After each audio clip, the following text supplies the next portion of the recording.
నగరంలో కొంతమంది ఆకతాయిలు జరుగుతున్నటువంటి అభివృద్ధిని తట్టుకోలేకనో లేదా వారి మానసిక స్థితి సరిగా లేకనో నాటినటువంటి చెట్లను తొలగించే కార్యక్రమాలు కూడా చేస్తున్నారు. నిన్న 9వ వార్డులోను 10వ వార్డులోను రాత్రి కొన్ని ట్రీ గార్డ్స్ను తొలగించడం, కొన్ని మొక్కలు కూడా తొలగించేటువంటి పని చేశారు. వాటిని గుర్తించినటువంటి ఇంజనీరింగ్ అధికారులు స్థానిక బాలాజీనగర్ పిఎస్లో కంప్లైంట్ చేయడం జరిగింది. అక్కడ నిన్ననే FIR number 55/2026 FIR number 55/26 dated 19/4/2026 దాన్ని ఎఫ్ఐఆర్ కూడా చేయడం జరిగింది.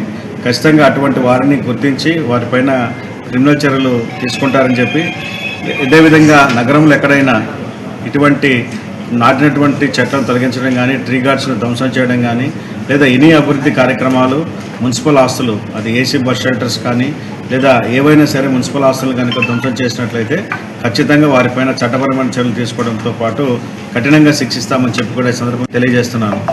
ముఖ్యంగా చెట్ల విషయంలో ఎవరైతే ట్రీ గార్డ్స్ను ధ్వంసం చేయడానికి ప్రయత్నం చేసి ఉన్నారో వారిపైన ఇప్పటికే ఎఫ్ఐఆర్ కూడా నమోదైంది.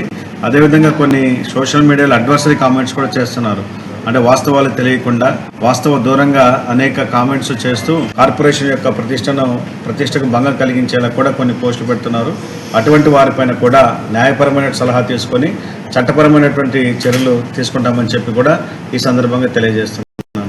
అదేవిధంగా నెల్లూరు సిటీలో ఉన్నటువంటి వారు ఈ పాత ఇనుప కొట్ల వారు స్క్రాప్ అని కలెక్ట్ చేసేటువంటి వారు ట్రీ గార్డ్స్ కనుక ఎవరైనా మీ దగ్గరికి తీసుకొచ్చి, అంటే కార్పొరేషన్ వారు ఏర్పాటు చేసిన ట్రీ గార్డ్స్ తీసివేసి వాటిని దొంగిలించే ప్రయత్నం చేస్తూ అవి మళ్ళీ మీ దగ్గర తీసుకొచ్చినప్పుడు వాటిని ఎట్టి పరిస్థితుల్లో కూడా మీరు తీసుకోవద్దని చెప్పి, అటువంటిది ఏదైనా మీ నోటీస్కి వచ్చినట్లయితే మా దృష్టికి తీసుకురావాలని చెప్పి కూడా, ఆ విధంగా మీరు ఈ నగరంలో జరుగుతున్నటువంటి అభివృద్ధిలో మీరు కూడా భాగస్వాములు కావాలని, ఈ ట్రీ గార్డ్స్ దొంగలు ఎవరైతే ఉన్నారో వారిని ఎతకడంలో మీరు సహకరించాలని చెప్పి నగరంలో ఉన్నటువంటి ఈ స్క్రాప్ ఐరన్ పాత ఇనుప కొట్టులు నడిపేటువంటి యజమానులందరికీ కూడా తెలియజేస్తున్నాను.